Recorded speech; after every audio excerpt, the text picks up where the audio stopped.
Welcome to another episode of the Caddy Show. In today's globalized economy, whether you are a small startup or a multinational corporation, you want to have a share in the rapidly growing economy, China. With a population of over 1.4 billion and a rapidly growing middle class, China offers immense opportunities for businesses looking to expand their operations and access to new markets. However, doing business in China can also be challenging given the country's unique culture, language, business etiquette, and regulatory environment. That's why I've invited Jasur M to share his insights of doing business in China. Jasur is the managing director of JR Firm and Shanghai Silk Road corporate consultancy companies in Shanghai and Wyoming. Born and raised in Uzbekistan, he moved to the UK in 2005 to pursue his education, where he studied business law.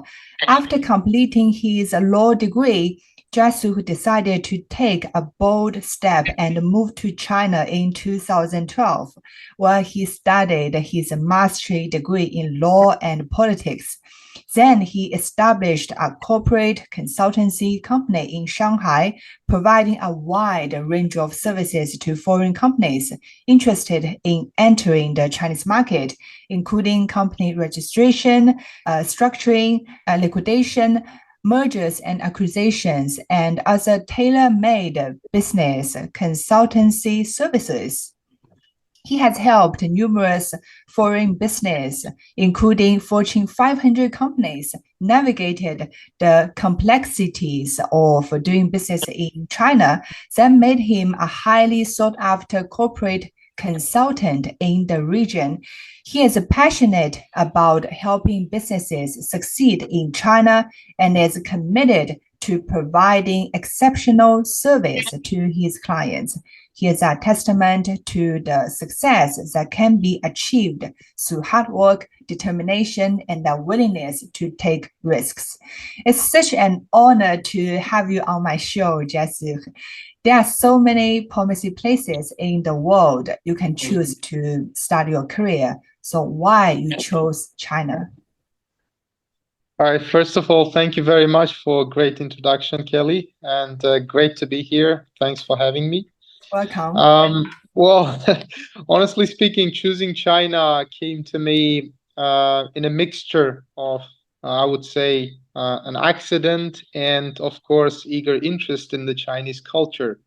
Back then, when I was in the UK, right after graduation, working, practicing my field, I was already, thinking about emerging markets, and my first choice basically was to move to Hong Kong and be closer to China. I couldn't really, think of moving entirely into mainland China because for obvious reasons, basically, couldn't speak any Chinese, and I thought maybe just going to Hong Kong, I could be closer at the same time, but I could, keep, communicating in English. Yes, But yes. later I met several entrepreneurs from Shanghai, specifically back in London.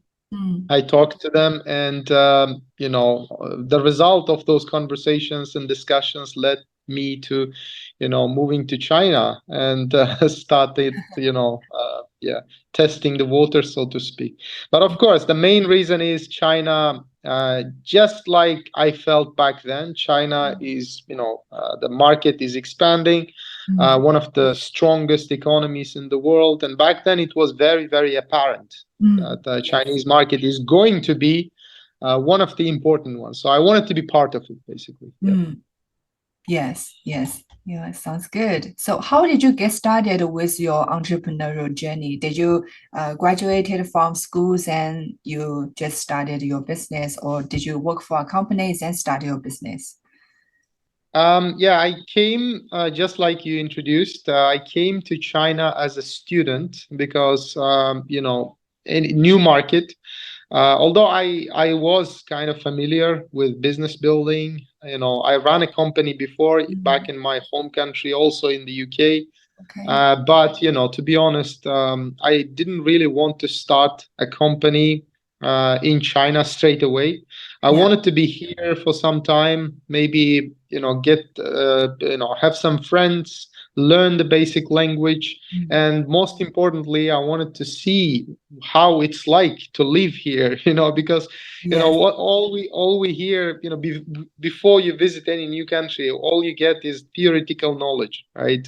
You browse through the internet, maybe even talk to people, but until you are here in person and see it yourself, maybe it's this is when you can actually decide. So I wanted to be a student first, and I actually studied here, did my master's law and politics, and then at the same time I was researching different fields, what to do, how can I start my own journey, and how can I put my roots here, so to speak. Yeah. Yeah, yes, sounds good. Okay, so have you ever made any mistakes during your entrepreneurial journey, and what have you learned? Well, yeah, that's a great question. I mean, absolutely. Just like in any entrepreneur's journey, I definitely made a lot of mistakes. If I look back, probably, I would do some things differently. But you never know. You never know. I was all the time like exploring mode, basically. Trying out different fields. For example, I had a partner back then. I used to live in Wuhan, by the way, before Shanghai. So I had a partner there, and both of us were really, you know, um, trying to, like, really excited to start a business at the same time, but we really didn't know which field to Yeah. go into. So if I tell you what kind of businesses we did, it will be a long list. So just to name a few, we started by producing t-shirts for Oh, different businesses and companies. We had this t-shirt printing business. So we did that. We sold many, actually. We sold to local football clubs. There was a rugby club as well, Wuhan Rugby Club, and different restaurants, etc., etc. But later on, we moved to catering business as well. We for a short period of time we run a restaurant, a mobile restaurant, so to speak, for just like Meituan. yeah. People order online, and then it was a delivery. But that was, quite success as well. But then, after learning a little bit, so to speak, we decided to start our own company, and this is where Shanghai Silk Road came to be. And that's when this, things got a little serious. So Yeah. after making a lot of connections as well, which is very important in China. Yeah, that's right. That's right. When it comes to starting a business, running a business, connections are very important. I remember one of my mentors says, connection equals contracts. Yeah, exactly. Yeah. Especially in China, I mean, I would say, I couldn't agree more, because in here, this is actually in the, you see it every day business, transactions, like connections are very important here. In some cultures, people, it takes some nationalities, maybe when they come first time in China, it Yeah. takes them some time to get adopted to this, atmosphere. But I would say it's this is the very important element in Yes. doing business in China. Yeah. Yes. So from all those your entrepreneurial journey, all those let's say trials and errors, from your observation, what industries do you think are thriving in China right now? Well, definitely, there are education. I would name, like, Yeah. straight away. That would be my first choice of industry, Mhm. because I'm sure you are aware of the government is controlling the education, Yes. especially the school curriculum and Yeah. academic curriculum. Yes. So this demand for STEM subjects, for example, or extracurricular activities is rising every day in China because of that. So basically, nowadays, it's really really hard to obtain, for example, language training school license. Mm. So many institutions, many private language schools, what they're doing, they are kind of switching to STEM subjects, for example, and at the same time they are teaching STEM at the same time English, basically through English STEM subjects. Yes. So this is one area, I would say. Another area is definitely e-commerce. Because you've got here the biggest platforms, two biggest platforms, Alibaba and also AliExpress. Both of these platforms actually a huge opportunity for foreigners, and many people actually, when they're entering the Chinese market, they might come with their products and services and thinking to sell into the Chinese market. That's also great. Yes, it's got a lot of challenges. It's really encouraged, but there is also another way. You can form a company here in China and then be a part of the global export flow, basically. So you can start your own company and just jump on the board, basically, because China is exporting a lot of goods around the world. So you can be part of it and start selling globally using Alibaba and AliExpress. That's a huge opportunity. If you figure out one unique product that, for example, there's a huge demand in developing countries, for example, let's say developed countries, for example, US, Canada, etc., or even Southeast Asia, there's a huge demand for Chinese made products. So I would say, yeah, e-commerce and education top the list. But if, of course, sometimes in my company, sometimes we are approached by larger companies, larger entrepreneurs with a huge investment and a lot of funds.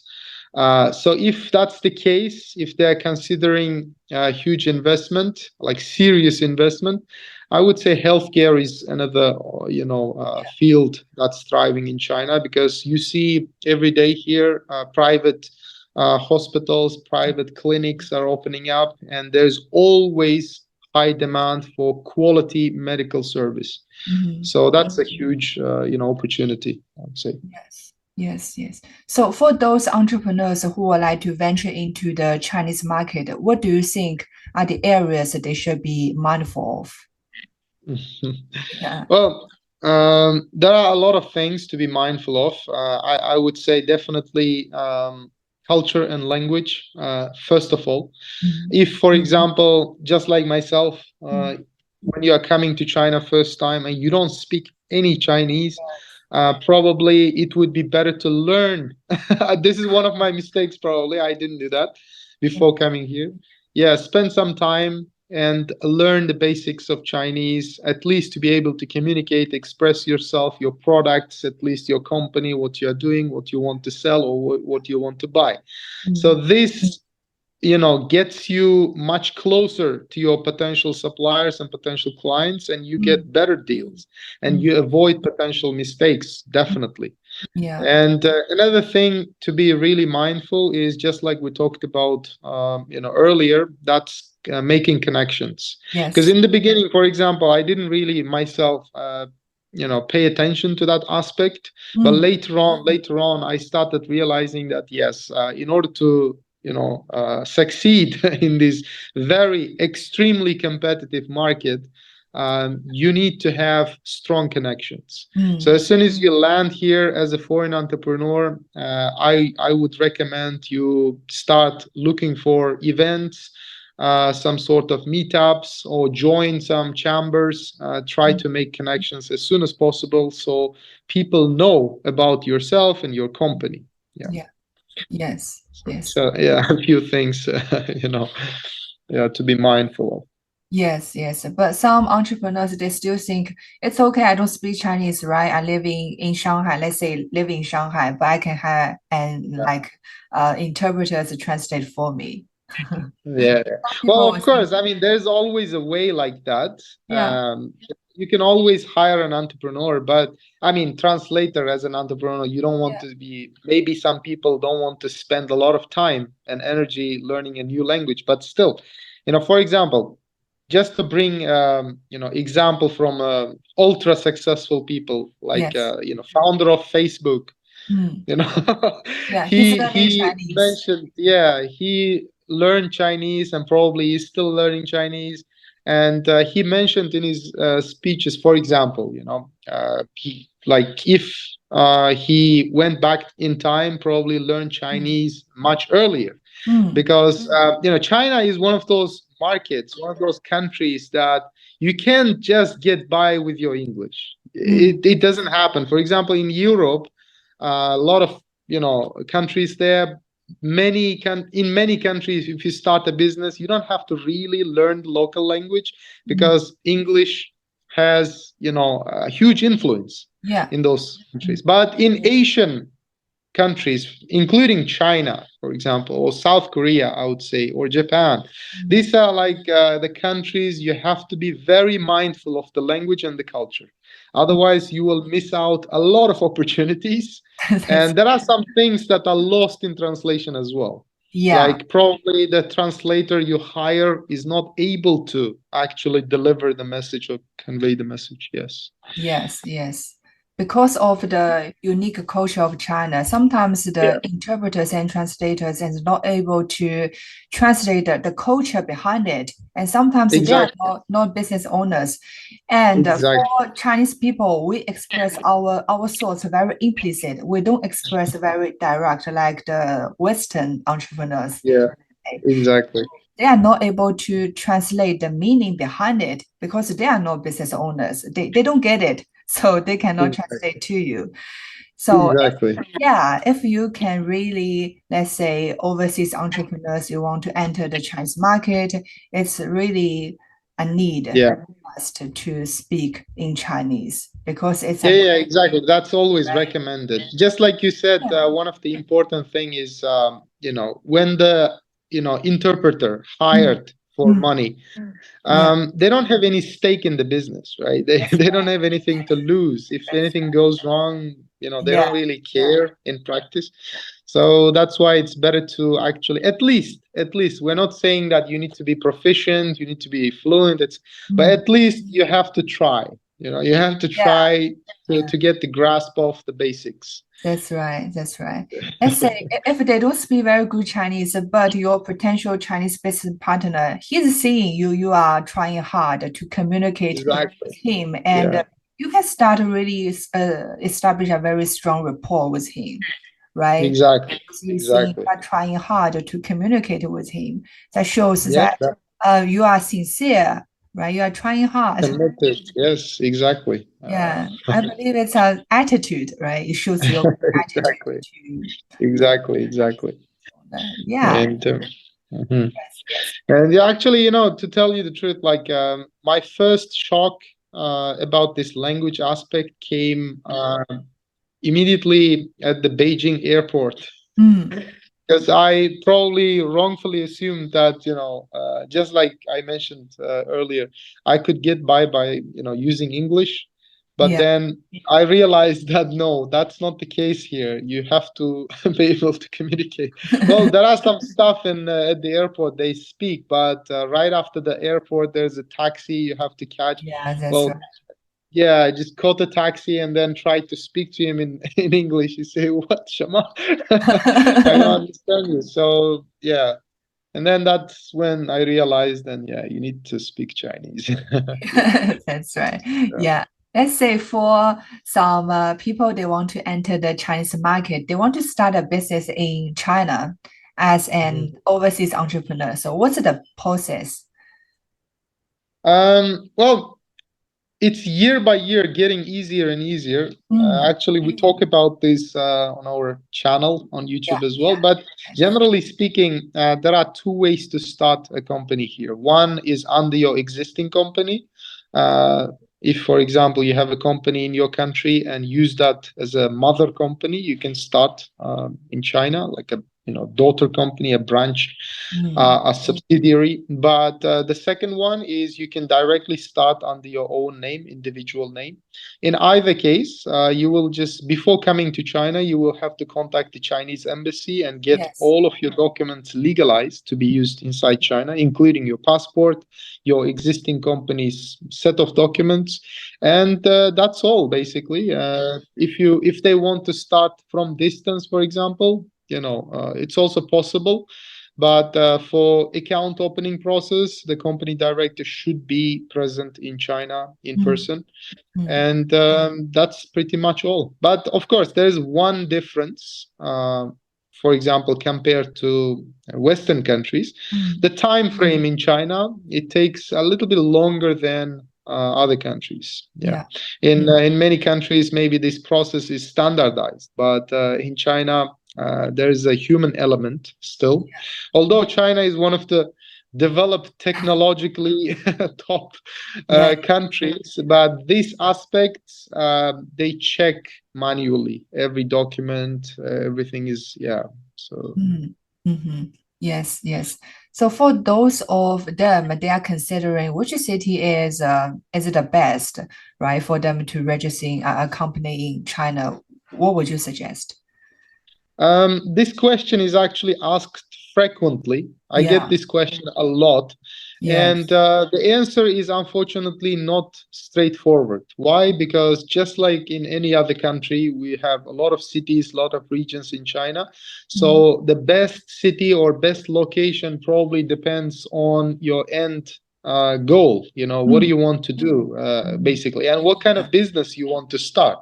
For example, if it's just import and export company, I would recommend Shanghai because again, many people, based on their theoretical knowledge, wrongfully assume that if I, for example, for my import and export business, I buy products from Guangzhou, wholesale market or Yiwu wholesale market, then they wrongfully assume that my company should be located there. Actually, that's not the case. It's entirely wrong. Why? Because for one fact, Shanghai, although it doesn't have any, wholesale markets, the Shanghai port is one of the busiest ports in the world, not only in China.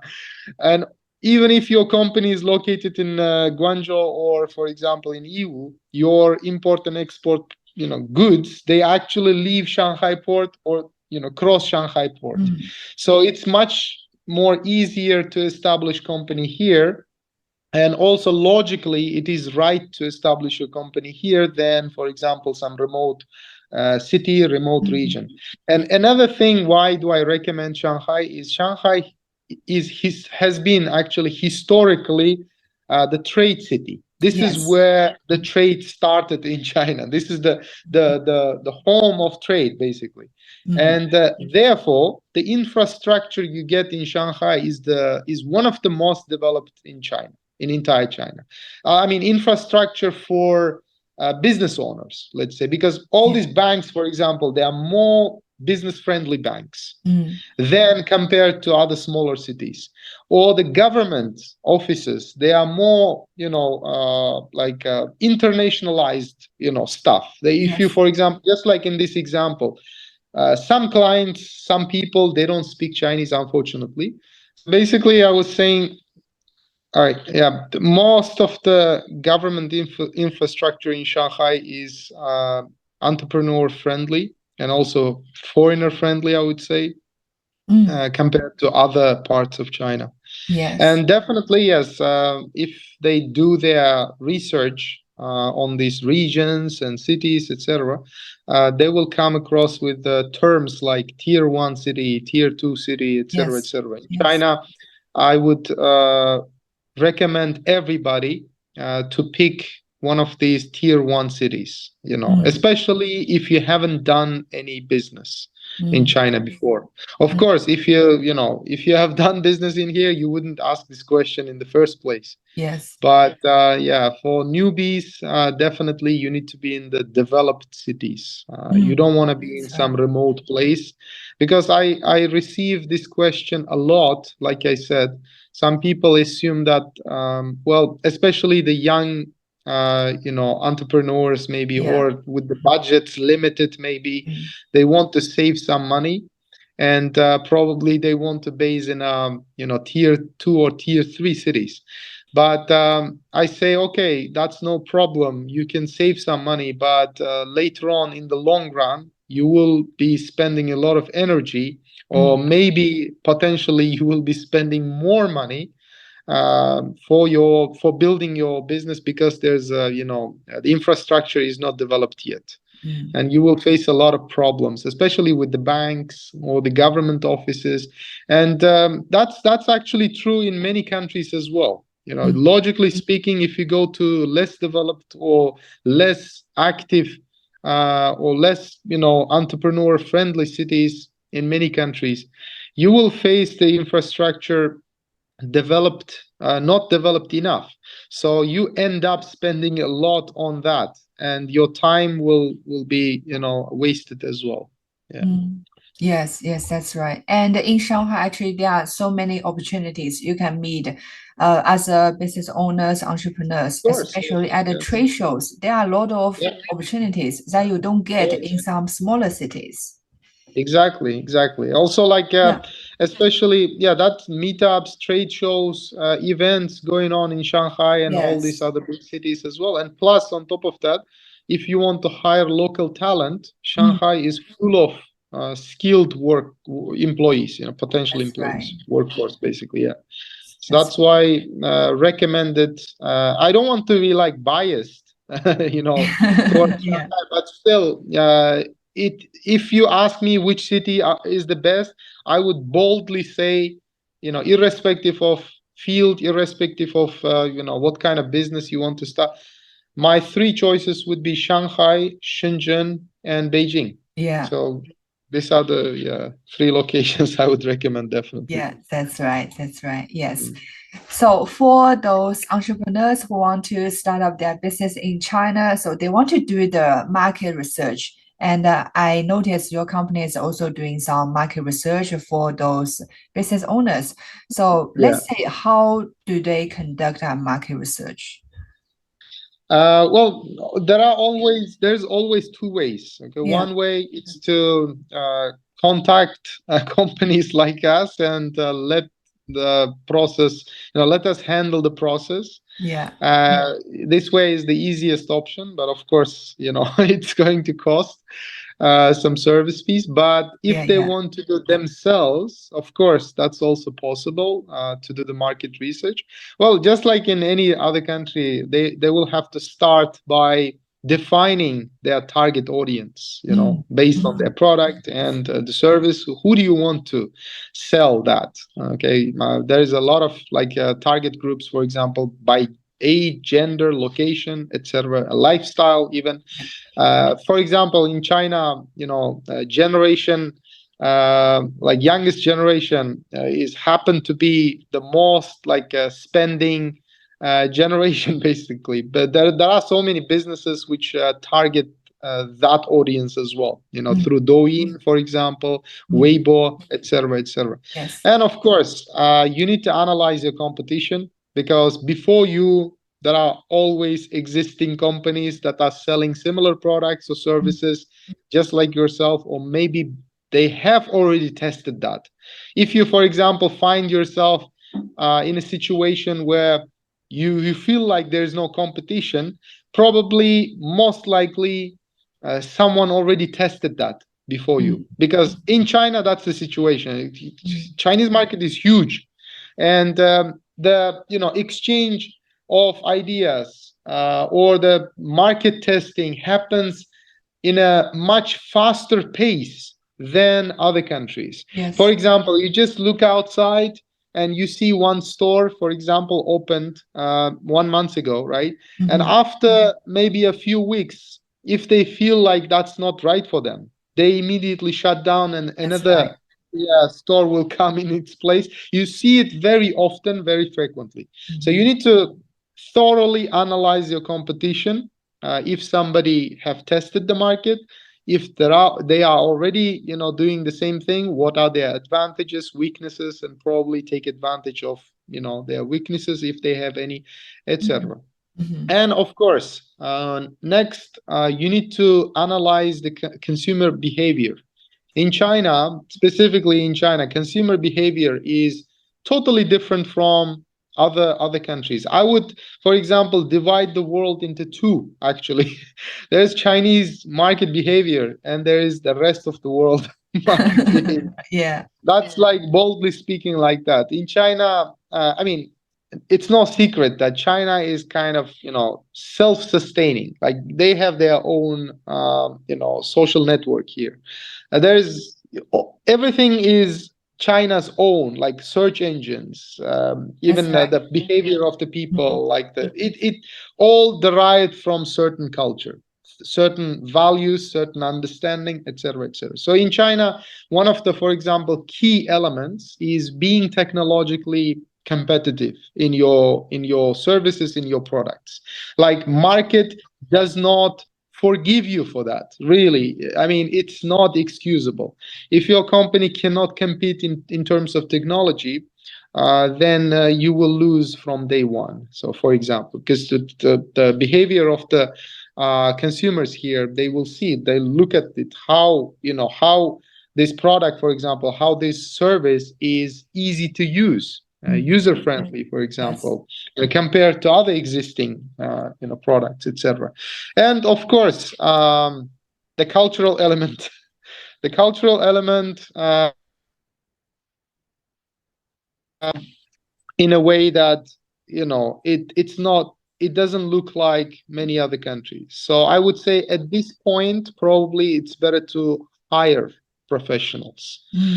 This mistake is very, very, repeated by many companies. Like when they start the company here in China, they think wrongfully that, well, we're going to figure out ourselves based on our existing knowledge. This cultural aspect. And for example, they bring this product, right? And they don't localize it. They don't consider the local culture, values, and maybe demands and requirements. So this is where they make a huge mistake and end up spending a lot of money and end up spending a lot of time. At the end of the day, they don't sell any. Why? Because the cultural element is missed out entirely. Yes. For example, if a business owner, his business is producing hats, right? There are certain color in China you cannot put on a hat. Exactly. Yes. Exactly. Yeah. If you want to sell green hats to Chinese people, no one going to buy it. Especially men don't wear it, right? No one gonna buy it, especially guys. Exactly. Right. So That's the culture issue. Yeah, exactly. So in this part, I would, like I said, I would hire a professional, a local person, a local advisor or consultant who can help you customize your product or localize your product to the Chinese market. And of course, you need to plan your market entry strategy.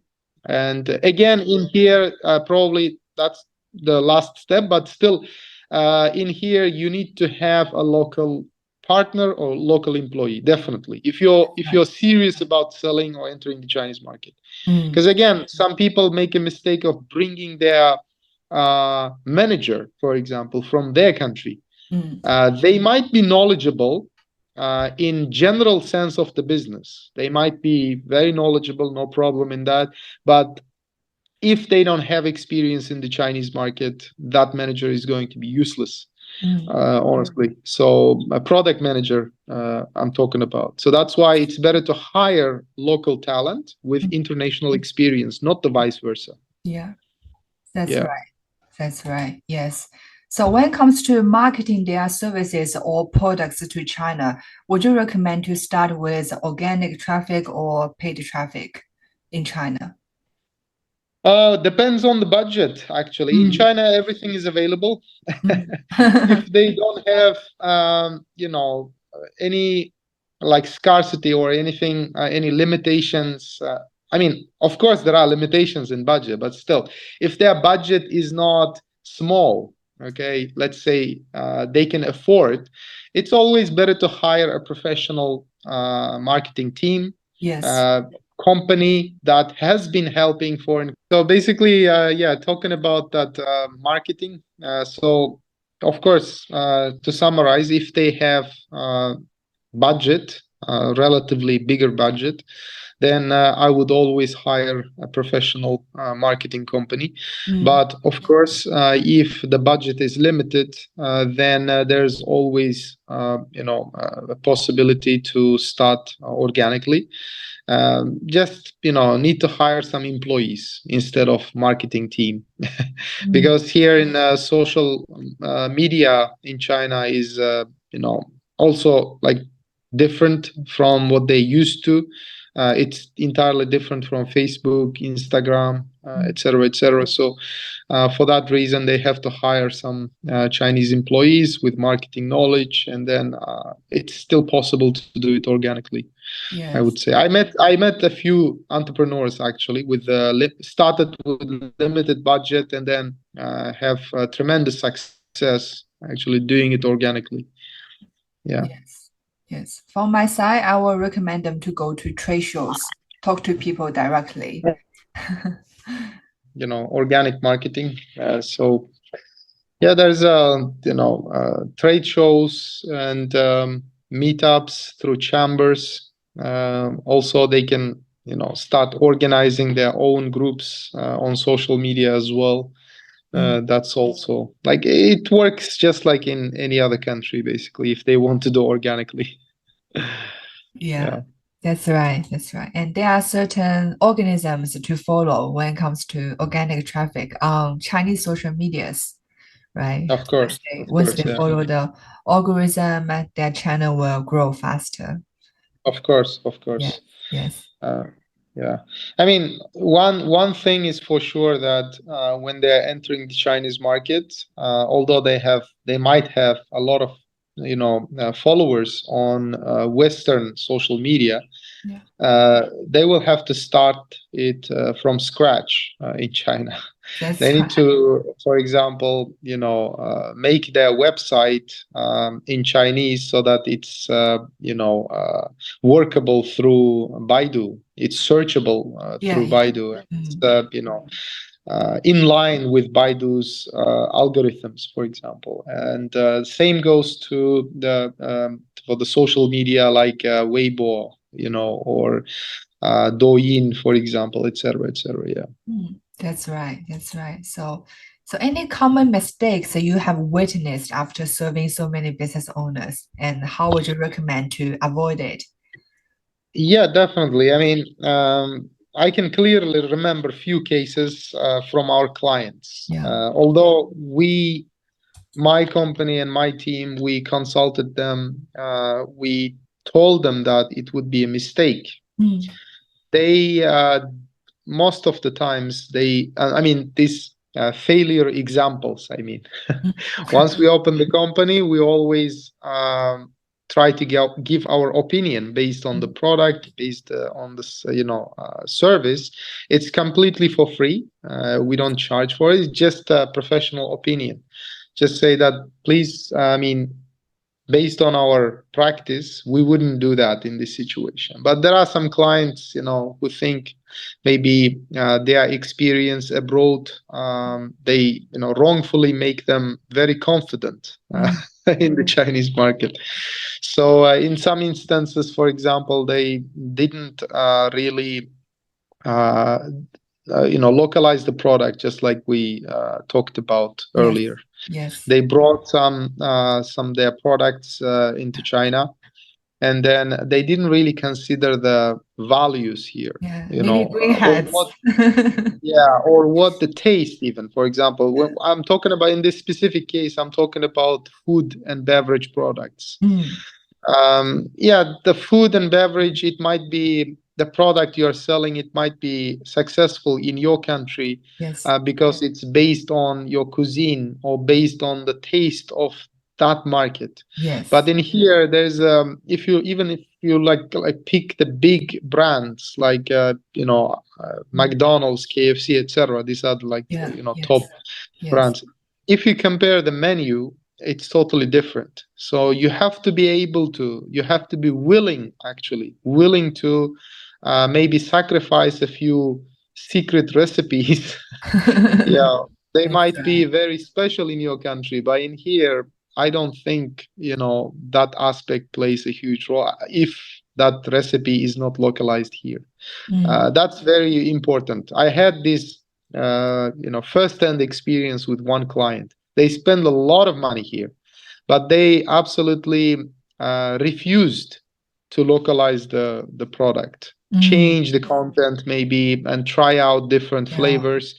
But unfortunately, they could not sell many, so they had to shut down that line. They are still our client, but that Mm, specific product was not sold that many. And another example is patience. Uh, Also happened with another client.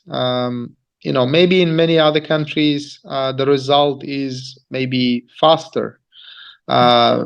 for businesses. When you start selling, when you start marketing, even with the paid ads, paid marketing, you might get faster results. But in Mm, China, especially if the product or service is foreign owned, the Chinese consumers, they take their time actually to start consuming that product or yeah. using that service. Yeah, they say that, well, first of all, yeah, maybe it's a foreign brand, foreign company, but still, we need to see it from our some successful KOLs maybe. Mm, This mm, is a huge trend here. If I would, for example, I would team up with the local KOLs and probably talk to that's them right. and use their followers to your advantage. If there's nothing like that, it would be probably very hard to penetrate the market here.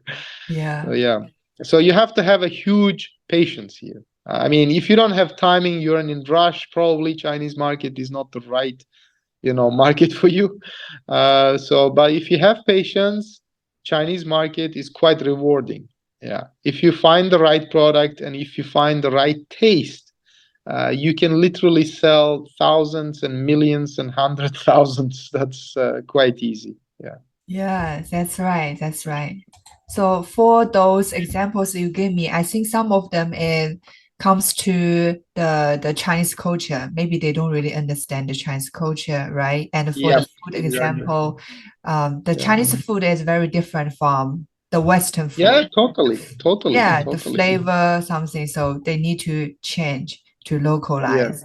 Some of exactly. I the mean, exactly. I mean, yes, sorry to interrupt, but one thing comes to mind, it's universal actually, universal yeah. law of any business, which is, universal, one of the universal laws of any business in any given market is it's always safe to ride the existing trend. For Mm, example, instead of educating the market on your new product and saying that this is a special product, this is a special service, you have to be using it. If you do that, of course, it's going to cost you a fortune and a lot of time as well. I mean, educating the market is always costly. mm, So, of course, you either have time and budget for it, and you go for it, you can do that, but it takes a lot of time and it's going to cost you a lot. mm, But the golden rule of any business, of any market, including Chinese market, is yeah, you come here, pick the existing trend, and you ride the market. That's it. What yeah, is selling here right now? What kind of taste, what kind of flavor is selling most? Maybe you just align with that. That's it. You yes, just pick that and you adjust your product just like to be that and a little better. And that is the key actually in any market, including Chinese, Japanese, Korean, whatever market you talk about.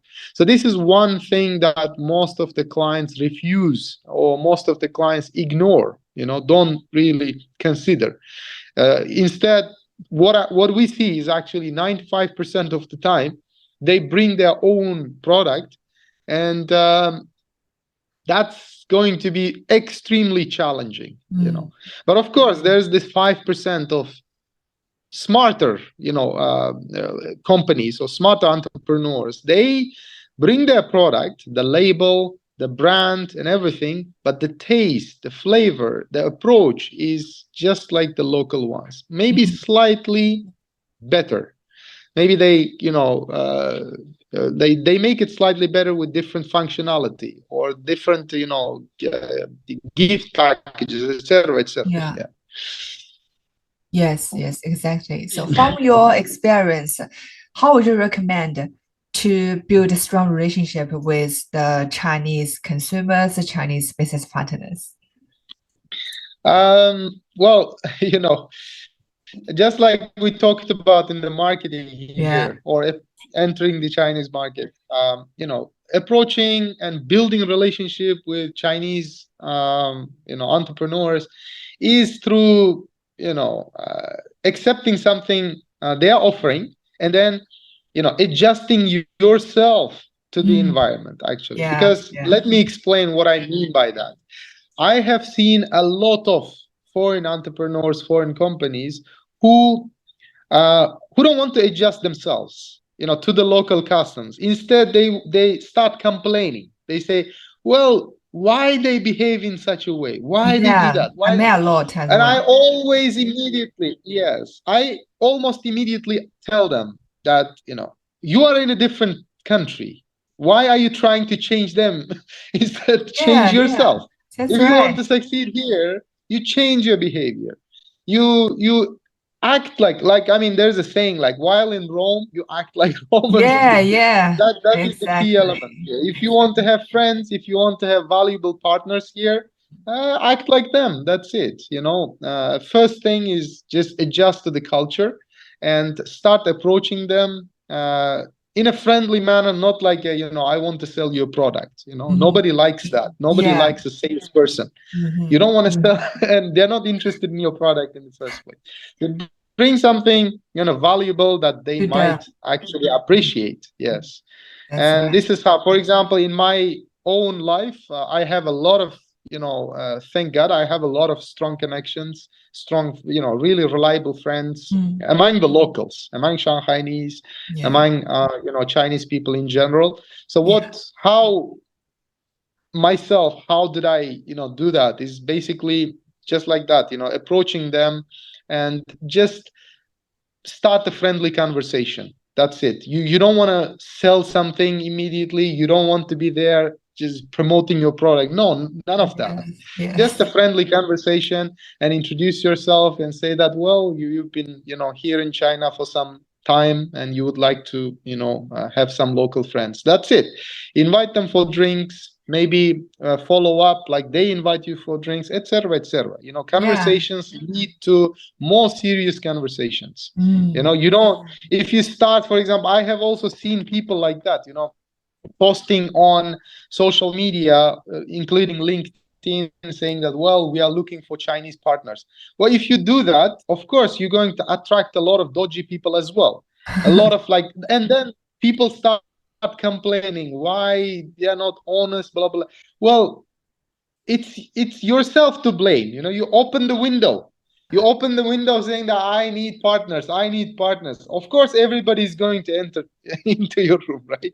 There are some dodgy people who want to take advantage of you. There are some honest people, and it's going to be a chaos. It's Yeah, better to that's right. start friendship and then develop it step by step. Yes. Yeah, that's right. Bring value to the other party, and then they will appreciate it, and Of in course. return, they will help you Yes, as well. yes, of course.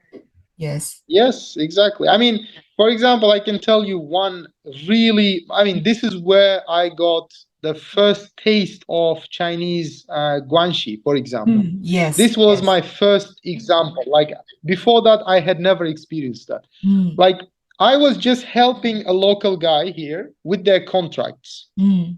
They said, okay, we are signing this contract, and being a corporate lawyer yourself with the background, can you please look at our contract? Mm. So if someone else was in my place, probably they would say, well, I'm going to charge for That's right. for it, like Yes. yeah. But I didn't want to do that because it was interesting, first of all, to me to look at that contract, and plus I wanted more. Like I wanted to develop this friendship with this guy. That's So I right. just, looked at the contract. I gave my opinion. Maybe I spent a few hours. That's it. And then after some time, he called me and he said, "Well, there is a very important meeting. Would you like to come with me?" And I said, "Well, why not? Let's go." And apparently, that meeting led us to meet. Um, I don't know if it's right to mention names or not, but it Yeah. led to meet. Yeah, I will skip the names, but Yeah, just give the it led me. name. Yeah, yeah. Maybe It just the led title, it maybe. led us. Yeah. Yeah, exactly. So one of the Fortune 500 companies, like Wow. well-known entrepreneurs, yeah, in that meeting, for example. And Nice. it's like all by accident, all just being nice to that local person. And that is like, they can open doors to you would never imagine. Because this is kind of, Guanxi, like people like I asked him, how did you find this kind of meeting and how you got invited? And he said, well, I have a buddy there and he's Mm. got buddy there. So like kind of a chain Yeah, reaction. yeah. And plus after the meeting we exchanged cards and contacts, etc. We still have that relationship with this kind of companies, and it gives us a lot of leads basically. So Yeah. this is what my approach would be. And honestly speaking, before China, that's kind of in my nature. So Mm. that's why I hate people complaining being in a foreign country, honestly. Like Mm. complaining, especially about the culture, the way things That's run, etc. right. So I say, stop complaining. If you are here to do business, you just have to focus on that aspect. Mm. Focus on that aspect and accept what's reality, right? Yeah. Adjust yourself, adjust. And if you start complaining, then probably you should not do international business. You should be going back to your country and do it there. So Yeah. people, yeah. That's right. That's right. I think it's a part of the entrepreneurship. Yeah, Being of an course. entrepreneur, we have to take the extreme ownership.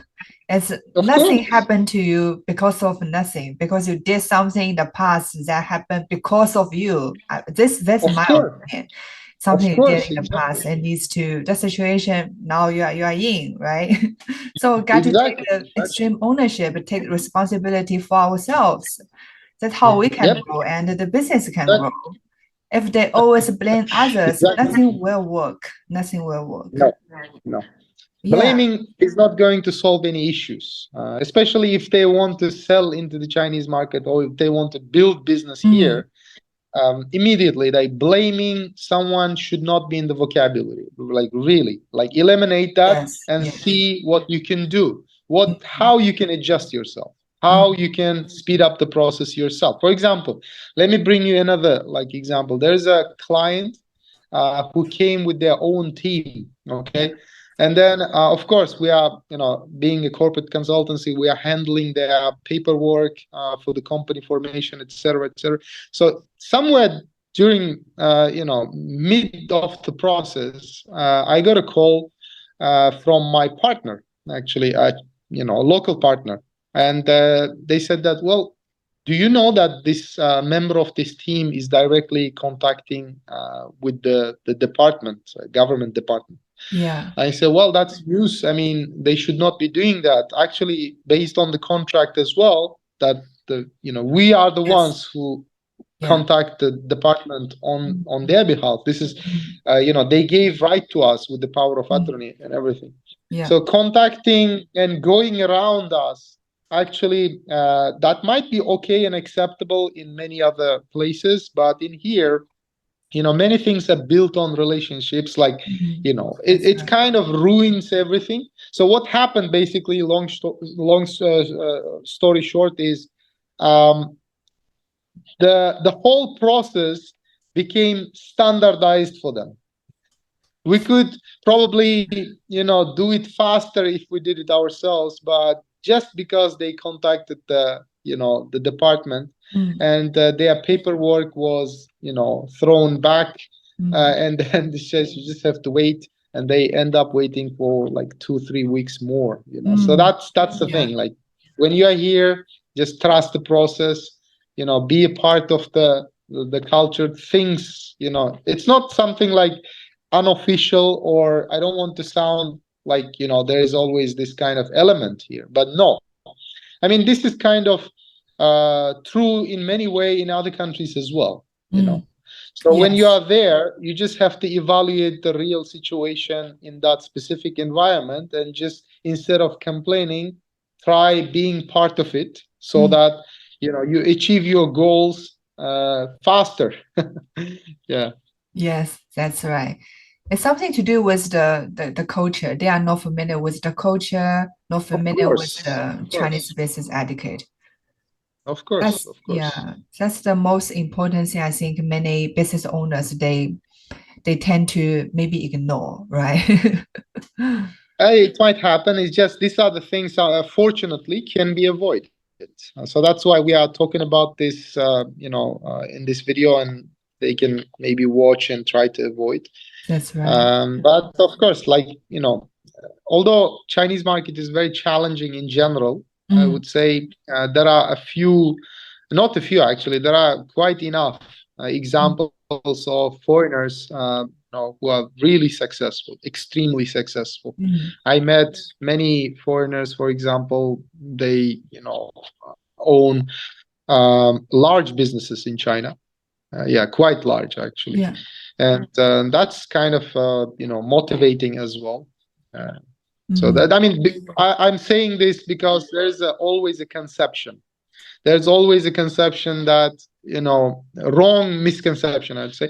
They say that, well, Chinese market is quite challenging and Mm. it's nearly impossible to be successful as a foreign person. All these things are wrong. I Yes. met, I said, quite successful people. For example, I met one person who owns not one but six factories in China. Mm. Six factories, like a foreign entrepreneur, and that was, not one actually. There are several I met. Yeah. So yeah, there are Yes. success stories.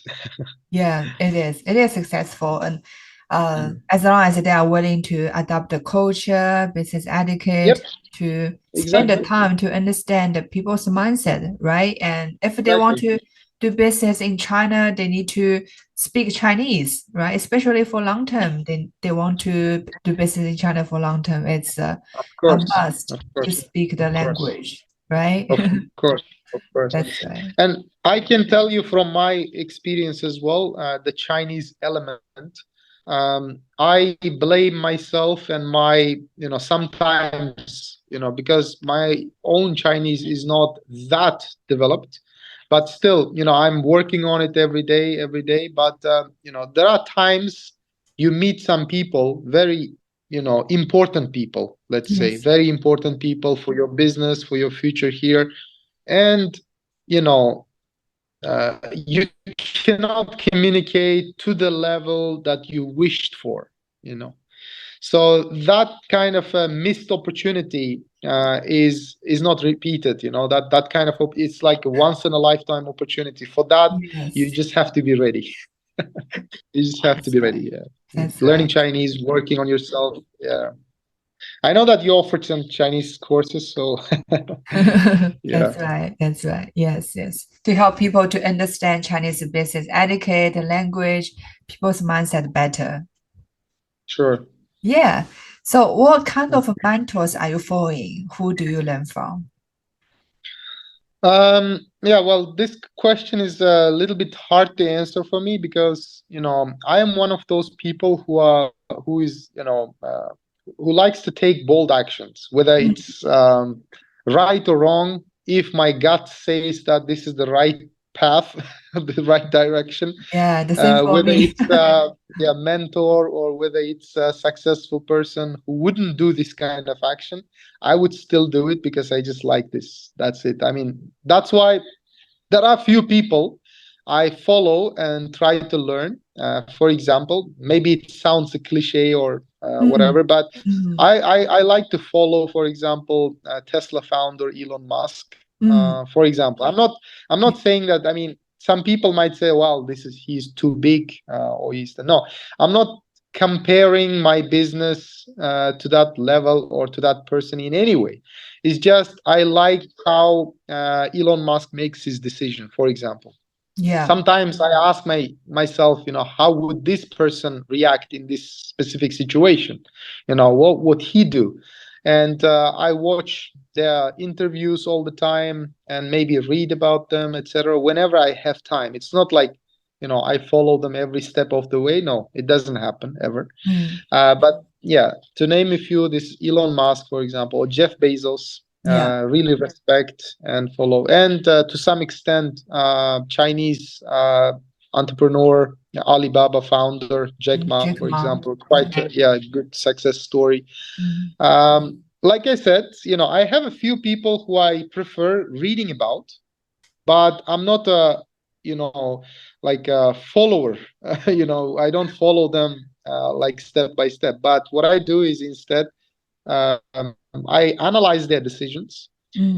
Why, for example, Elon Musk entered the Chinese market, for example. Yes. Why did he build a factory here? Mm. And specifically related to my field, why did he choose to open their company in this specific district? Why is it Shanghai? This kind of questions, real life examples, honestly speaking. That's Why, right. for example, they didn't build their factory in Wuhan, for example? I'm not Just in saying Wuhan is Shanghai. bad or anything like that, but still, yeah, exactly in Shanghai. So this kind of situation gives you real life answers. Okay, if you analyze it, you get to the bottom of it, and it's a great example for many potential entrepreneurs who want to enter the Chinese market. Yes. And yeah, that kind of real life examples always helps. And at some point, it's a public information actually. They can look it up. I was really interested in Jack Ma. His Great leader, by activities the was, way. yeah, of course, great leader. I mean, he managed to build such a huge company. I mean, it doesn't happen Empire. overnight. Yeah, empire. It doesn't happen to any any random person. Obviously, he's really smart, very energetic and knowledgeable person. So I just started reading about him on Baidu, and I came across with the fact that it's, like I said, it's a public data. It's not a secret information, anything like that. I discovered that he's got 83 companies. 83 Impressive. companies. And then yeah, started like reading one by one, and he's got investments in every field imaginable. Honestly, it's not one Alibaba. If like a random person talks about Jack Ma, well, first thing comes to is Alibaba. Actually, yes, Alibaba is a huge chunk, but then there is 82 companies that he's involved in. You can read about all these companies, and you can see that's a huge, Yeah, that's right. like a place to learn actually. And then you start questioning why there are so many income sources. Well, obviously, one income source is not nearly enough in today's life, today's, market. That's right. That's right. And he started as an English teacher in the very beginning. Exactly. Yes. Yeah. Yeah. That He tells us mentioned the importance of language. And when you see him to visit the former president of the US, right, he can talk to him very well in his native language, and he can start a rapport with him. And when he give a talk in some Western country, he can talk to the audience there and speak to their heart because he knows the exactly. culture of the Western cultures. Western Exactly. countries, right? So that's the importance of language and culture. And that gives him a very strong presence in the international arena as well. Absolutely, absolutely. Yes. I mean, exactly like you said. For example, if the founder or the director or the chief executive who is behind the company has its own brand, like a personal brand, it's also going to, help to build the company as well. I mean, you just have to look at this picture like from different perspective, in Alibaba situation, we know that Alibaba is a big company. Yes. It's an empire, like you said. But we, at the same time, we know that Jack Ma is own brand. Like because of Jack Ma, we know He's a Alibaba. personal Because of brand. Alibaba, we know Jack Ma. So it's like two things built simultaneously. And I think a lot of mid-range and small companies as well, they can take great example from this as well. So that's why I try to be always like myself, try to be present online all the time, like try to build my own name as well, separate from my company, so That's that they go line by line. Yes, that's very important as well. You need to be working on yourself. You need to be like present all the time, communicating with your potential clients or followers or readers. Even there are some companies hire social media manager, for example. Yes. I think to some extent it's okay, no problem, but at least you need to be able to check all the emails yourself, like as a company founder, company director, and from time to time maybe reply to the comments if you have like videos or social media posts yourself instead of hiring somebody else, because your potential clients, your potential You can tell if it's you partners, or they other can person. definitely know. Yes, they definitely know that if it's you or not. So if it's you, you connect with their hearts, just like you said, and that's kind of it's going to impact a lot. Yeah, that's right. No matter it's a B2B or B2C, it's always human to human. If you want the people to your social media follower to buy from you, you have to sell yourself. They have to Of like course, you have you. to be able to sell. Yeah, they have to Yourself. like you. Really? They have to speak to Yes, their yes, heart, interact with them, reply to their message, exactly. reply to see what they're saying in the comments. Exactly. And just like these people we talked about, we mentioned like Elon Musk, Jeff Bezos, Jack Ma, Alibaba founder, all these people, they are always accessible through, some social media. I know that Jack Ma, for example, some people say that he's not accessible, but etc. But when he was active in China, when he was the CEO of Alibaba, Yes, yes. I know that he was the rector, or he was the like a head teacher still of a business school that he founded in Hangzhou. Because I know a person, um, kind of my friend, he got enrolled in his business school, and he actually went there to study for 2 weeks or something like that for like business school period. And they get to meet Alibaba founder, and they talk to him, etc. And for many people outside of China, that might not be accessible information, but if they speak Chinese, if they search on Baidu, that they can see, all of these CEOs, they are quite accessible for the local market here, local people. That's right. Yeah. That's right. That's right. Yes. Nice. So for those people who's interested in what you do, right? What do you think is the best way for them to reach out to you? Yeah, it's always through email. Okay. Yeah, my email is always, it's everywhere basically, on YouTube, Okay. Facebook, Yeah. Instagram. Yeah. Yeah, on the channel they can find email. Yeah. Yeah. Okay. Okay. Nice. So far, Jasur and I are working on a book about business Chinese, and you will learn the corporate language in Chinese, Chinese business etiquette, and how do Chinese people think. And it will definitely help you to have a wild success in China. And to grab the book, you can click the link in description below and scan the QR code on the left side.